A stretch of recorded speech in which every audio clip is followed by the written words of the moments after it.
it's interesting. The whole technical writer thing has sort of taken off, and a lot of that's been driven by the financial crash of 2007, 2008.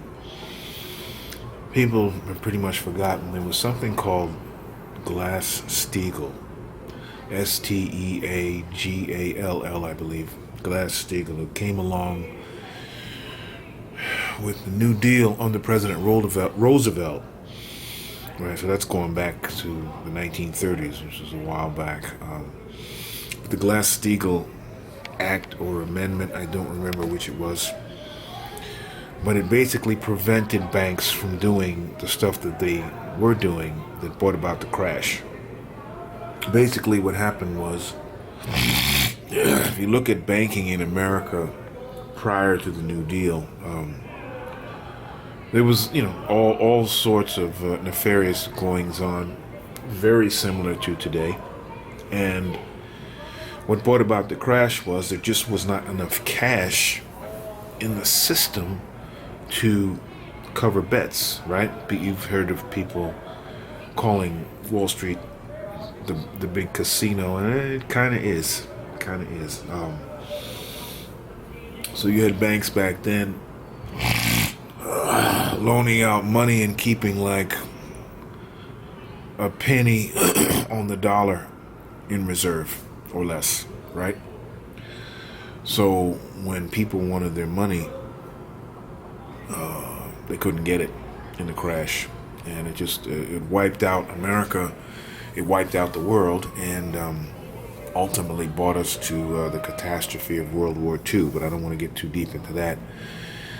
So Glass-Steagall was passed under the New Deal under President Roosevelt, and it said that a bank had to maintain X dollars in reserves. Now, obviously that didn't wipe out financial fraud, and we've had numerous recessions between 1933 and 1999, but we didn't have a second Great Depression. So Glass-Steagall was repealed, and banks went back to their ways of putting all the money out without reserves. If you remember the financial crisis, you had people who were getting mortgages who were unemployed. There is an interesting concept, right? So now you have Dodd-Frank and Sarbanes-Oxley, I believe. And so these were like Glass-Steagall light, right? And the idea behind all this is, okay, well, if we force the banks to document what they're doing, it might make it a little bit more difficult for them to steal from us. Obviously, that's not the case either, but that's where I come in, right? Because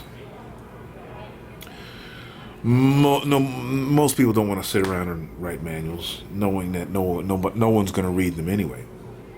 But quite frankly, I love the writing. I just love it, and it's a challenge to get down in the weeds with some of these high-power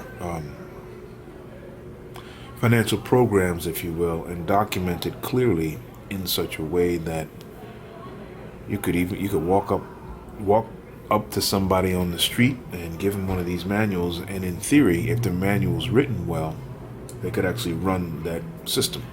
That's my goal. My goal is clear, concise writing with more than enough detail, but no superfluous detail, and clarity.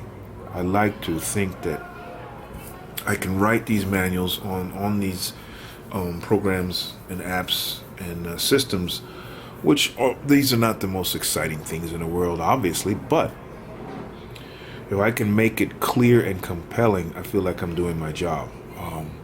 So really one of the number one attributes of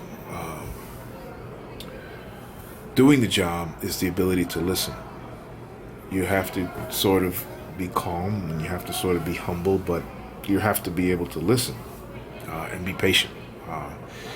And I enjoy all of it. I understand. Sorry about that. I understand that nobody really wants to see the technical writer because they're thinking that, hey, I'm trying to set them up so that I can be so that they can be fired, which is not the case either. I'm not trying to set anybody up for anything. But as I said, the best of all is if I can get on what they call a development box and actually play with the application myself. I'll get some really great screenshots. So that's what my life consists of. A lot of interviewing people, a lot of doubling back and tripling back and quadrupling back to say, okay, well, how does this actually work?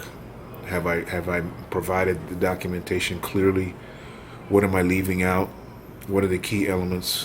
What are the absolute crisis points?